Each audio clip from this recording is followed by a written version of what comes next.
আসসালামু আলাইকুম। চলুন দেখে নেওয়া যাক নিউজে কি থাকছে। গরুকে জাতীয় পরিচয়পত্র দেওয়ার প্রস্তাব ভারতের। গোহত্যা ও বাংলাদেশে পাচার ঠেকাতে ভারতে গরুকে আধার কার্ডের মতো জাতীয় পরিচয়পত্র দেওয়ার প্রস্তাব করেছে দেশটির কেন্দ্রীয় সরকার। দেশটির সুপ্রিম কোর্টে কেন্দ্রীয় সরকার সোমবার এই প্রস্তাব করেছে বলে বার্তা সংস্থা এএনআই এক প্রতিবেদনে জানিয়েছে। সুপ্রিম কোর্টে কেন্দ্রীয় সরকার বলেছে ভারতে প্রতিটি গরু এবং এর বংশধরকে চিহ্নিত করার জন্য অন্যান্য শনাক্তকরণ নম্বর দেওয়া উচিত। একই সঙ্গে দুধ দেওয়ার সময় গরুর বিশেষ যত্ন নেওয়ারও সুপারিশ করেছে কেন্দ্র। এছাড়া দুর্দশাগ্রস্ত কৃষকদের জন্য একটি প্রকল্প চালুর উপর জোর দেওয়া হয়েছে। এএনআই বলছে বাংলাদেশ ভারত সীমান্তে চোরাচালান ঠেকাতে ও গরু সুরক্ষায় বিষয়টি আদালতে তুলে ধরেছে কেন্দ্র।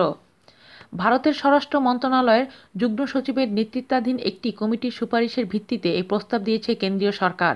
কেন্দ্রের ওই প্রস্তাবে বলা হয়েছে দেশজুড়ে গরু পাচার কমিয়ে আনতে প্রত্যেক জেলায় অন্তত 500 গরুর ধারণ ক্ষমতাসম্পন্ন গো আশ্রয়কেন্দ্র থাকা উচিত।